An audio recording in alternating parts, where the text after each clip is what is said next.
Okay, so you're all welcome to the class this evening. And today we will still continue with the reading. And as you can see the screen, I have a question there, question number 20 to 23. And here we have this question type. It's called matching features, matching ideas, matching statements, as the case may be. But it's called list of ideas. It's similar to matching heading, but in this case, you are not matching heading, you are matching the ideas or the statements with the correct people. So here we have a list of ideas, right? That's lettered A, B, C, D, E. A list of ideas. Your job is to find out from the passage which of these people has these ideas, propounded these ideas. That's your job. Are you following me? That's your job. Which of these people propounded these ideas? Now, in some other questions, what you would have is the statements or the ideas. Then in the box here, you would have the people. In the box here, you would have the people. Now, so for whichever one, however it comes, you would just need the same strategy. Now, like our manner is, ours is to profile the best strategies for each question, the best strategy for each question, right? Now, first, like we have always said, the first thing you need to do is to read the instruction. The instruction is a proper guide to the test. With the instruction, you can quickly know what you're expected to do. Look at this. As a reference point, we are still treating Cambridge 13 test 1. We're looking at number 20, a different question type, matching ideas or matching statements, as the case may be, as the case may be. Now look at this. The instruction says, look at the following people, question 20 to 23, and the list of ideas below. So yes, you have these people, 1, 2, 3, 4 of them, and we have how many ideas? 5 ideas, right?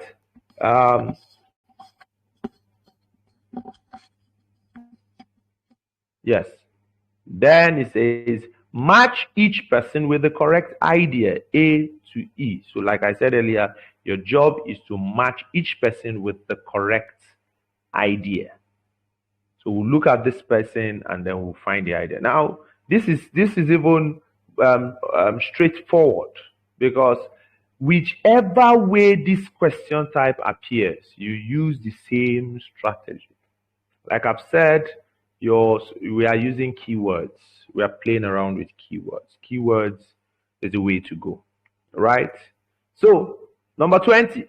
Now you would notice that before we go into the passage, you would notice something when we go into the passage, that the names follow themselves.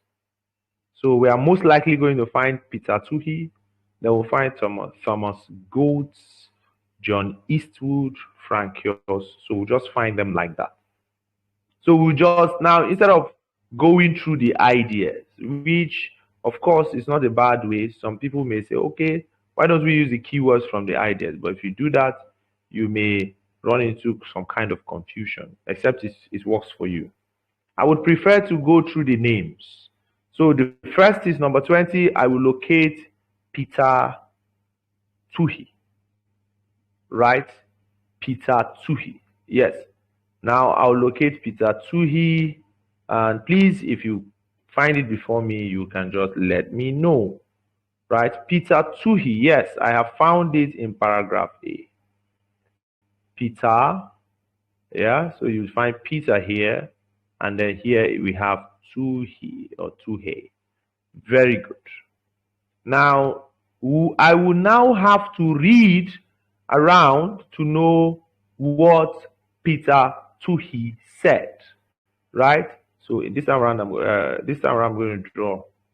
In his book, Boredom, A Lively History, Peter Tuhi at the University of Calgary, Canada, compares it to disgust.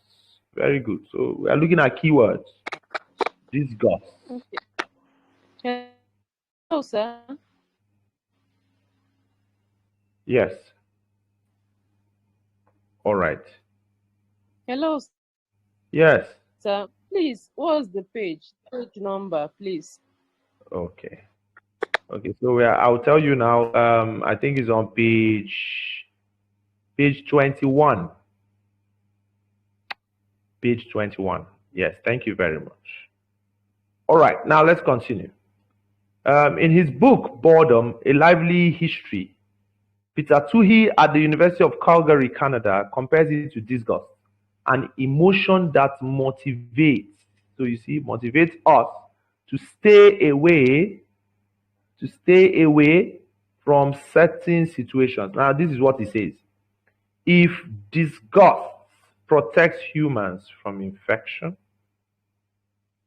so here he talks about disgust again. Disgust protects humans from infection. Boredom may protect them from infectious social situations, he suggests. So look at these keywords. These keywords, like I've always said, the keywords will help you locate the answer. All right, now look at this.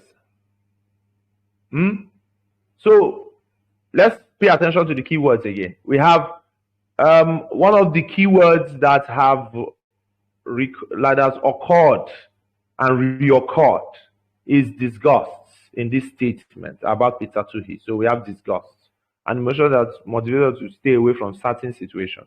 If disgust protects humans from infection. Boredom may protect them from infectious social situations. So our main keyword there is disgust. All right, look at this. A, the way we live today may encourage boredom. It didn't tell us anything about living and all that. One sort of boredom is worse than all the others. The level of boredom may fall in the future. Trying to cope with boredom can increase its negative effect. Oh, disgust. But it didn't tell us about negative effect. What it tells us about is he compares it to disgust. So there is no effect. Boredom may encourage us to avoid. Okay, let's look at this. Let's highlight these keywords. I've seen something very striking. Yeah. So here, I think when something is disgusting, then that thing is unpleasant. If you come here, he even talks about situation, certain situation. So here, situation can also be experienced. Then look at it. Disgust protects humans from, it says motivates. Yes, I was looking for the word. Look at motivates. We have motivates here. And here we have encourage. Yeah, so here we have, yes, what is wrong? Here we have encourage. And a synonym for encourage is what? Motivate. So you can see that all of the keywords, and of course we have boredom, all of the keywords are found in his statements, are found in paragraph E. So the correct answer will rightly be paragraph, will rightly be E. Yeah, so number 20, we have E. Okay, let's go to Thomas Gold. Thomas Gold. By asking people about their experiences of boredom, Thomas Gold and his team at the University of Constance in Germany have recently identified 5 distinct types. 5 distinct types.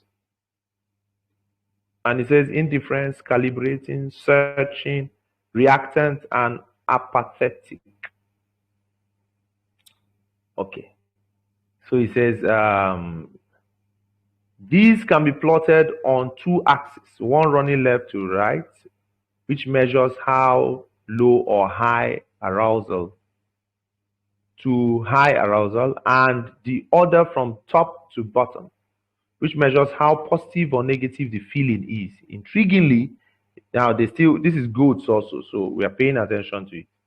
Goetz has found that while people experience all kinds of boredom, all kinds again, distinct type, all kinds, they tend to specialize in one.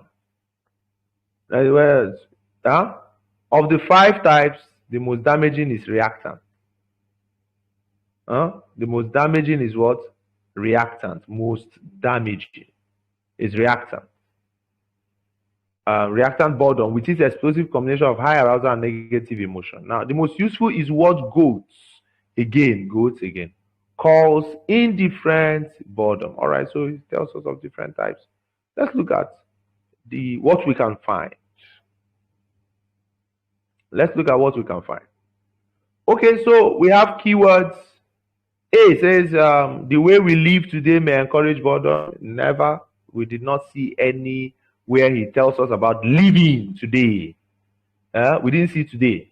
One sort. Oh, important. Oh, very good. One sort. Let me highlight sorts. Sort means kind. Sort means kind or type, as the case may be.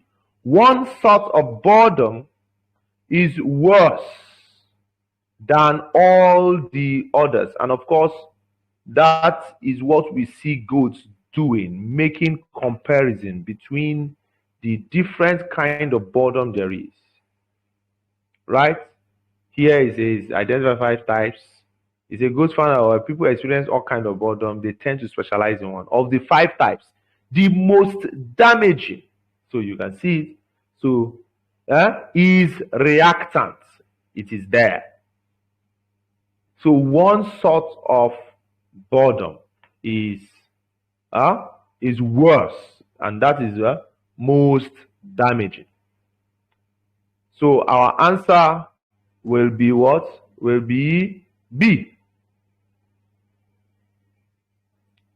Then let's quickly look at John Eastwood. John Eastwood. Where do we find John Eastwood? John Eastwood. Where are you? Yes, he is here. John Eastwood, that's his name. Psychologist John Eastwood at York University in Toronto, Canada, isn't convinced.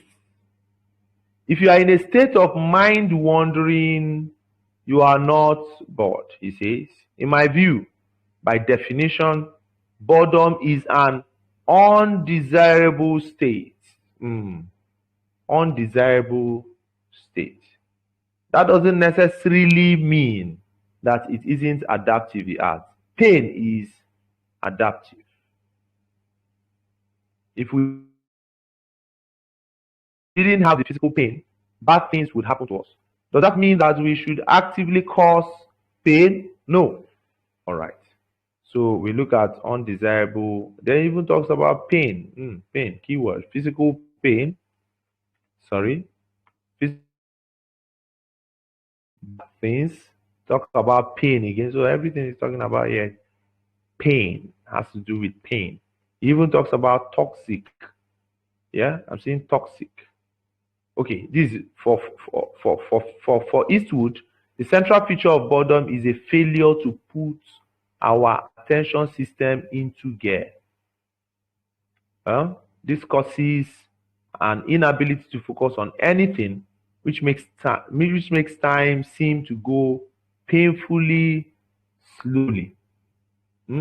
What's more, your effort to improve the situation can end up making you feel worse. He said people try to connect with the world as if they are not successful. There's that frustration and so you see frustration again, irritability. He says, perhaps most worryingly, says Eastwood repeatedly failing to engage attention can lead to a state where we don't know what to do anymore and no longer care. Okay, look at that's a long read. In the exam, you don't need to read. I'm just showing you the how keywords can be repeated within this paragraph, right? How keywords. Now you would notice that, in fact, you will see that they started with undesirable states. They talk about pain. They talk about bad things. They talk about pain again. They talk about failure to put our attentive system. Talk about painfully slow, frustration, irritability, worryingly. You see these things. You will even see in other this thing. You will see repeatedly failing. So all these things they just mean something bad. Yeah. So you see them. They are keywords. They are connected. Now look at our ideas, the list of ideas we have. So A, the way we live today may encourage boredom. Never told us about living today. Didn't see today.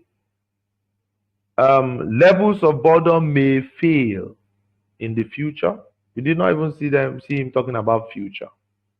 Trying to cope with boredom can increase its negative effect. Negative. Everything that we saw there in that paragraph has to do with negative. Negative.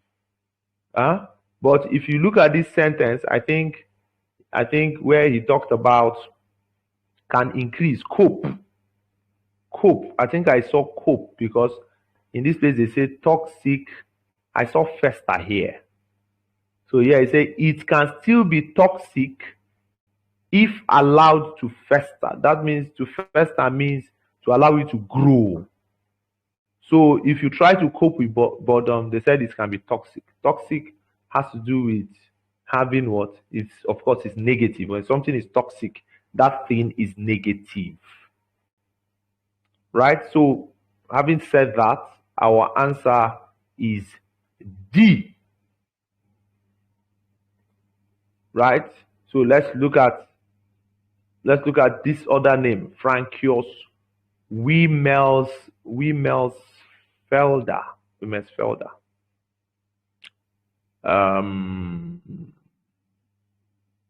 Let's look at it, Frankios. All right, this is Frankios here. So what is Frankios saying? Frankios Wiemelsfelder speculates that our over-connected lifestyle, keywords, like I've said, might be a new source of boredom. New source. So they're talking about sources. So in modern human society, interesting. Now, even with this now, because I already know what is likely going to be the answer, because of course I've engaged with that this whole thing.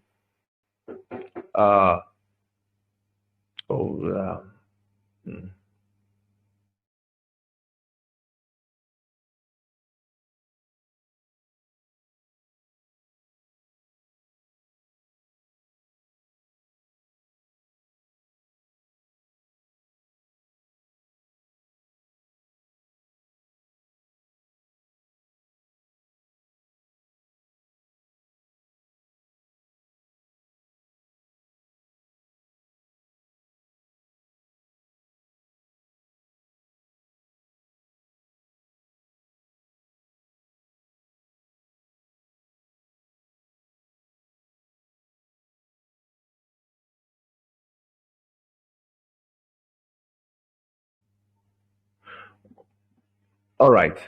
So now you would see that they said Frankios wellness. Now you see speculate that our over-connected lifestyle might be a new source of boredom.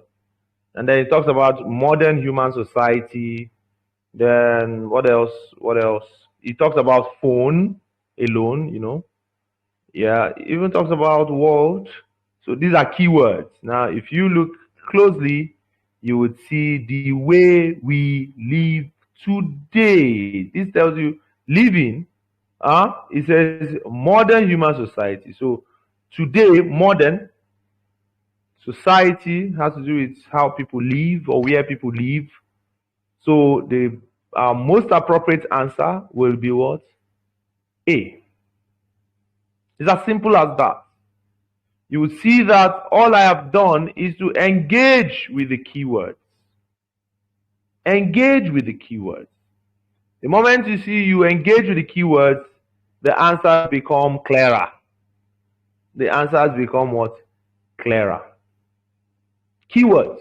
You just notice that what makes up the answer is the way I'm able to play around with the keywords. All right. Now I want to say something. Some other times we are going to take more of these reviews, different Cambridge texts, and see how the answers were gotten, right? And we will try to find out the tricks around it. Now, there are some of these texts, some of them, sometimes you just notice that the names will be in the box, and then they will give you the ideas or the statements. Now, they will still require you to match the ideas and statements. Whichever way, make sure that you follow the name. Don't follow the statement. Even if the names were to be in the box, right? It doesn't matter. You may not get your answers in the sequence like 20, 21, 22. Like if the name is in the box, right? Make sure you follow the name. The best way to get this is locate the name, locate what the person has said, underline the keywords, and match the keyword with the options or with the ideas or the statement, and then you get your answers. Is that okay? All right. So this is a strategy. This is the best strategy to get this particular question type. All right, so quickly we will just head to the next question type. Now, the next question type we'll treat today in this test is called summary. Now, like I said, if you read the instruction, you're going to get to know the question type. Here, they said complete the summary below. Now, so this just goes on to tell you that the question type is called summary. Now, I call this summary part A. I call it summary part A because this is the summary where you have to write the words. You get the word from the passage, and then you write it. You fill in the gap. It's also called fill in the gap. Right. Now, please, it's important that at this point you pay attention to the instruction. The instruction says choose one word only. Now, you need to follow this instruction. It is very important. The moment you write two words, even if one of them is correct, definitely you won't get the answers. The moment you write more than one word, you're not going to get the answer. Another thing also about this question type is that you must pay attention to the spelling. Your spelling is very important. So make sure that you are spelling exactly the way it has been spelled in the passage. Very important. Good? All right. So let's delve into it. We just have 3 questions. Like my manner is also, we are going to be playing around with keywords. And like I've always said, for this summary, you must make sure that your answers make sense. Your answers must make sense. Your answer must tally with what is in the passage. So you don't just create words. You don't assume. You don't think, okay, whatever you think. No, it must make sense. Now let's try to answer number 24. For John Eastwood, the central feature of boredom is that people cannot dash due to a failure in what he calls the attention system. And as a result, they become frustrated. Okay, they become frustrated and irritable. All right, let's quickly identify the keywords there. Yeah, I would underline. So we have central feature, boredom, is that people cannot, of course, you need to pay attention to this cannot. People cannot dash due to a failure in what it calls the attention system. And as a result, they become frustrated and irritable. Okay, now the best keyword or key phrase that you can pick and scan is attention system, and I'll tell you why. Attention system will just tell you the area where this summary is coming from.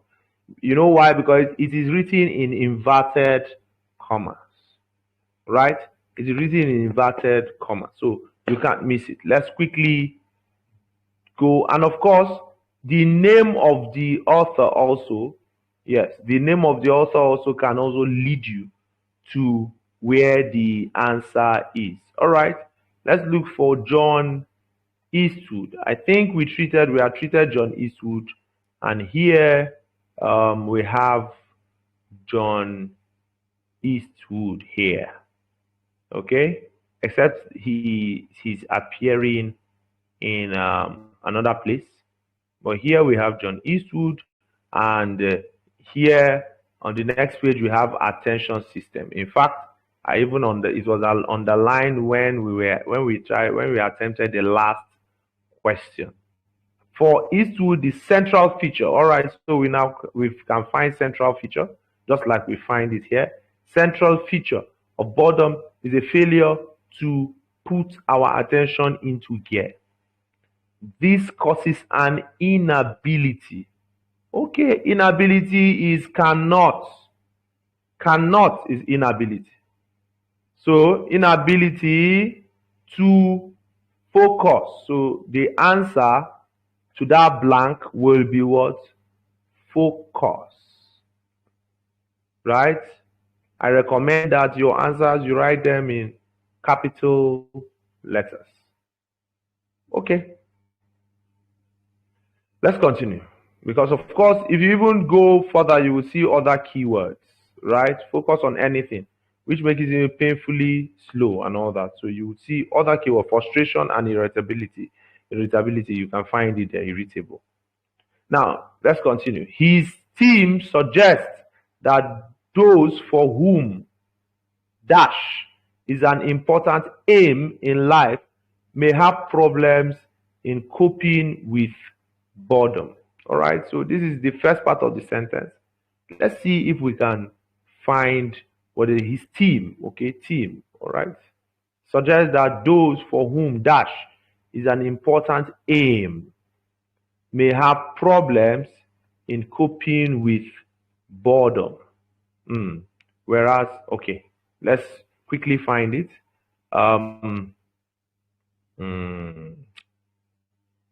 So we were here, we got our focus here. Let's say, now, he says, perhaps, all right, his team, yes, team. This here we have team. So Eastwood's team is now trying to explore why the attention system fails. He says, it's early days, but they think that at least some of it comes down to personality. Boredom has been linked with a variety of traits. People, so people here represent that those people who are motivated, let's look at it, those for whom dash is an important aim, who are motivated by pleasure, seem to suffer particularly badly. Let's see. Is an important aim in life, may have problems in coping with boredom. So that means the best answer here will be pleasure. People who are motivated by pleasure. So our best answer here will be pleasure, because they said, when you are motivated by something, then that thing becomes an aim or a goal to you, right? And that's what it's saying here. The same thing. The important aim here is synonymous to being motivated. Synonymous to being motivated. All right. Now let's look at that. Whereas those who have the characteristic, of course, we also have those, can generally cope with it. Okay? Characteristic of dash, can generally cope with it. Okay? Let's look at other personalities such as curiosity are associated with a high boredom threshold. So other personality traits such as, so personality characteristic such as curiosity are associated with a high boredom threshold. A high boredom. So that means our answer here, characteristic of. So our best bet here will be curiosity.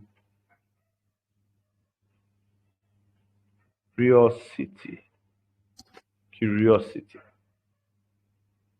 Characteristic of. And so you have it there. Personality traits such as curiosity are associated with high boredom threshold.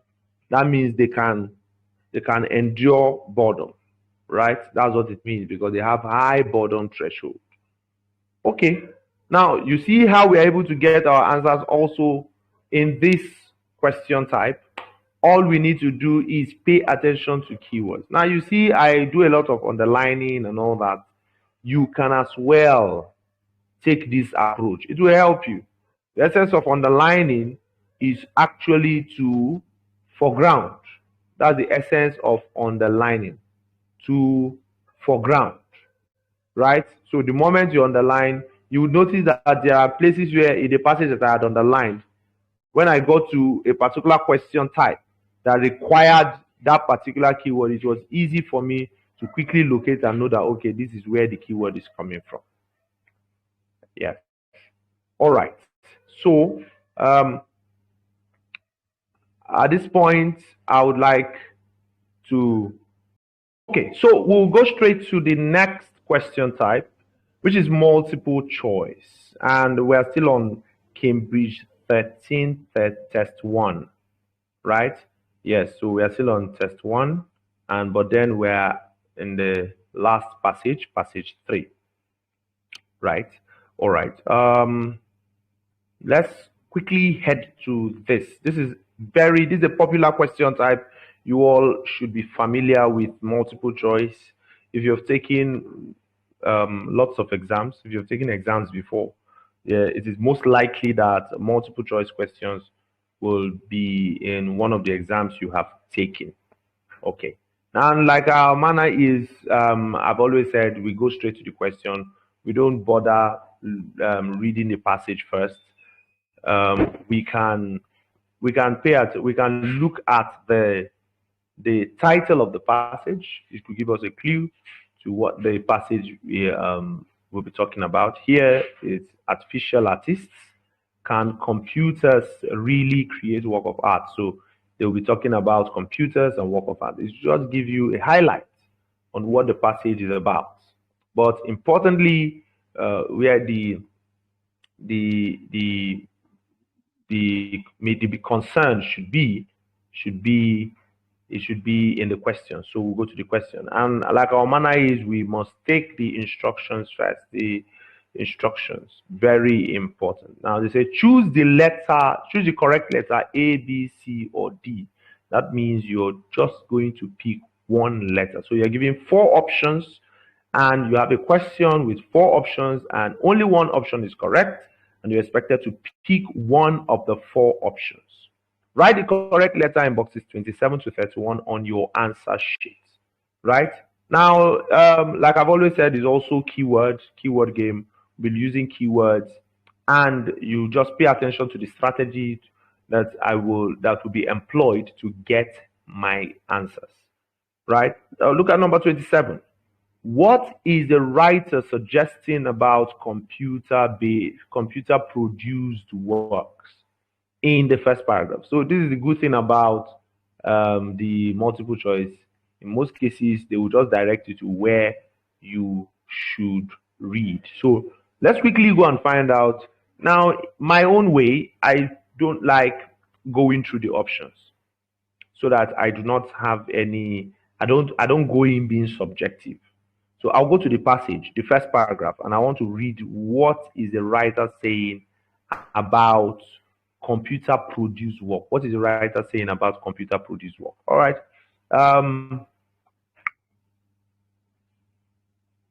Okay, so here the writer says in the first paragraph, it says the painting tool is one of the growing number of computer programs which so far makers, which so their makers claim possess creative talent.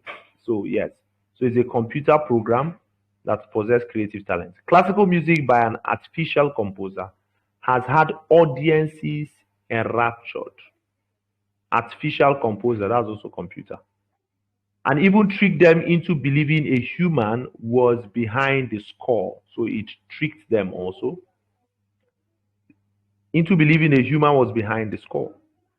Artworks painted by a robot. So yeah, artworks painted by a robot, computer also, have sold for thousands of dollars and been hung in prestigious galleries. And software, which is also computer, has been built which creates art that could not have been imagined by the imagined by the programmer. So you see what they are doing here. They are telling us about computers and what they have done. All right, computers and what they have done.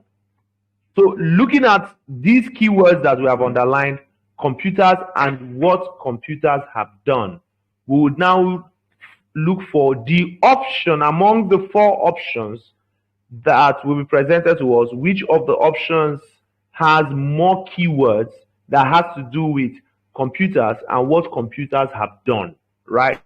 So let's look at the options. Option A, people's acceptance of them can vary considerably.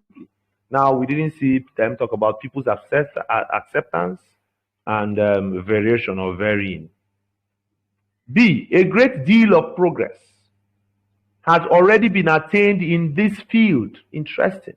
So, progress, a great deal of progress has already been attained. Progress that have been attained. In what field? In this field. That means computer produced works. Right? They have had more successes in some artistic genres than others. Now, this C might look like the answer, but it is not the answer because of this more. There's no place where they made any comparison in artistic genres. D, the advances are not as significant as the public believes them to be. You see, this contradicts the whole thing we have read. And that's so. But if you look at B, B talks about what the progress that have been done, by computer or computer related or machines generally. So B is the correct answer. A great deal of progress has already been attained in this field. So our correct answer will be B, right? So the right answer is B. So we can rightly circle B. So let's quickly look at number 28. Number 28, my highlighter. According to Gerard Wiggins, why are many people worried by computer art? So, okay, worried, computer art. So why are many people worried by computer art? Keywords. Now we'll go and read and go and know what did Gerard Wiggins say. Gerard Wiggins, we have seen it, yes. So let's look at it. I see says Gerard, so that means he has said something. Human beings are the only species to perform sophisticated creative acts regularly. If we can break this process down into computer code, where does that leave human creativity? This is a question at the very core of humanity. So it says, if we can break this process down into computer code, where does that leave human creativity? This is a question at the very core of humanity, says Gerard Wiggins, a computational creativity researcher at Goldsmith University of London. It scares a lot of people, many people, remember, keywords. It scares a lot of people. They are worried that it is taking something special away from what it means to be human. From what it means. You see where the answer is? It is taking something special away from what it means to be human. So let's look at the option. The option, it is aesthetically inferior to human art. They never talked about human. Of course, even when they talk about, they only said, where does that leave human creativity? So they never told us that it is aesthetically, that is, aesthetics has to do with beauty. It is aesthetically inferior. We didn't even see anywhere they talked about inferior. It may ultimately supersede human art. They never told us about superseding. See, it undermines. Now, what does it mean to undermine? It undermines a fundamental human quality. Now, human quality, what it means to be human. Now, I think I remember they said they are worried that it is taking something special away from what it means to be human. So, human quality. So that means our right answer will be C. 29. Let's look at 29. What is the key difference between Aaron and the painting fool? So key difference. So you are looking for the key difference. You may find similarities, but you're looking for what you're looking for is what key difference. So, and of course, the key word here is Aaron and then the painting fool. Aaron and the painting fool. Let's look for Aaron. Oh, this is where they talked about Aaron. This is where they talk about Aaron. And here they talk about the painting fool. All right, let's see. Consider one of the oldest machine artists, Aaron, a robot that has had painting exhibited in London's Tate Modern and the San Francisco Museum of Modern Art. Aaron can pick up a paintbrush and paint it on canvas on its own. Impressive perhaps, but it is still little more than a tool to realize the programmer's own creative ideas. Simeon Colton, the designer of the painting fool, is keen to make sure his creation doesn't attract the same criticism. Unlike earlier artists such as Aaron, okay, so we also have it here. The painting fool, so this is where the answer is actually, only needs minimal direction and can come up with its own concepts. Oh, only needs minimal direction. So that's the painting fool, only needs minimal direction and can come up with its own concepts by going online for materials. All right. So let's look at what they have given us. A, it's programmer's background. All right. I do not think that they talk about, now here they said unlike earlier artists. So this is, I'm not sure they talked about background within this place where our keywords are. Public response, we didn't see anything that has to do with public. But here, C says the source. Oh, okay. So the difference, the source. All right. Let's look at it. Let's look at it. I think I saw something like come up with its own concept. So the source of its subject matter. Subject matter, which has to do with its own idea. The source of its subject matter, which has to do with its own idea. So that means it's able to source its own idea, its subject. So the most appropriate answer will be C. 30. What points does Simeon Colton make in the fourth paragraph? So we are going to the fourth paragraph, but we are looking for the points that Simeon Colton make in the fourth paragraph. So let's quickly look at the fourth paragraph. Simeon Colton, okay. Here we have Simeon Colton. Researchers like Colton don't believe it is right to measure machine creativity,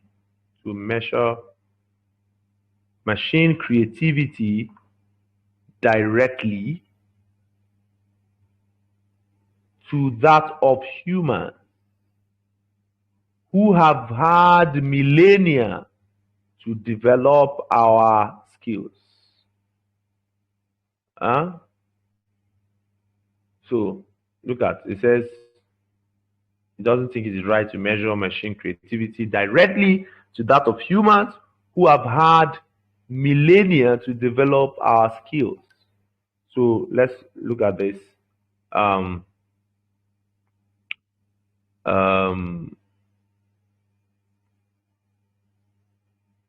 right, let's even go further. Others, though, are fascinated by the prospect that a computer might create something as original and subtle as our best artist. So far, only one has come close. Composer David Cope invented a program called Experiments in Musical Intelligence. Okay, so we're already going off. So within this place, let's see. Software produced art is often dismissed as childish and simplistic.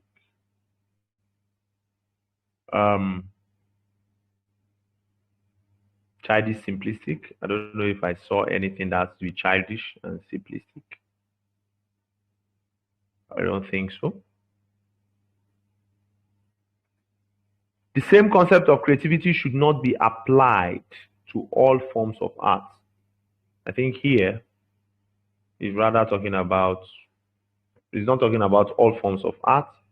I think it talks about machine creativity and human creativity. So if it's talking about machine creativity and human creativity, I think here, this is the best answer here. Human art, computer art, and human art. So D is our most appropriate answer. While this we have C, here we will have D. 31. The writer refers to the painting of a chair as an example of computer art, which, so the painting of a chair, computer art. So what did he say about this, the painting of this chair? Okay, let's look at where did he talk about the painting of a chair. The painting of a chair, it should be somewhere. All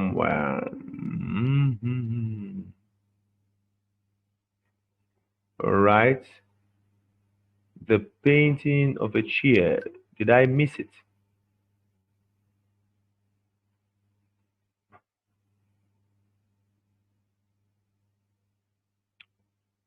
Of course, keywords, and that's what we're looking for. All right, let's take it one line after the other. Let's take it one line after the other, one line after the other, one line after. Painting of a chair. We talk about the painting of a chair.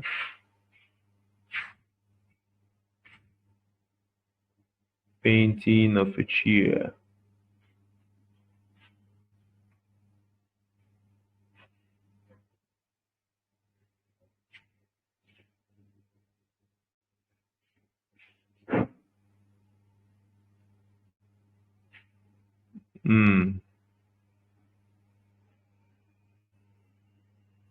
Okay. A painting of a chair. Where would I find that? Let's see if I can find any other keyword. Okay. Go to paragraph 4. Paragraph 4. Paragraph. Paragraph 4. Paragraph 4. Yes, sir. 4 sentence. 1, 2, 3. Okay, 4. Third line. Yeah. Third line. Okay. Yes. Painting of the shared came out black and white. Yes. Yes. Yes. Yes. Yes. So say, oh, sir. So this that tells us that sometimes it doesn't just work. Now, in the case, thank you for that. I want to see who was following. Yes. Oh, thank you for that, Mrs. Twain. Now, this goes on to tell us that sometimes the way we expect the keywords to go may not be the way it will go. So now, thank you for that. I'm really grateful. You notice that now I'm looking for the keywords. I won't just pick answers just because I'm looking for painting of a chair. Now, the moment I see that I've gotten to this place and there is nothing there, that means they have broken the rule that we know of following itself. So they have taken us back, right? They have taken us back. And this is it here. Thank you. In paragraph 4. He said, the same should be true of a machine. Software bugs can also lead to unexpected results. Some of the painting fools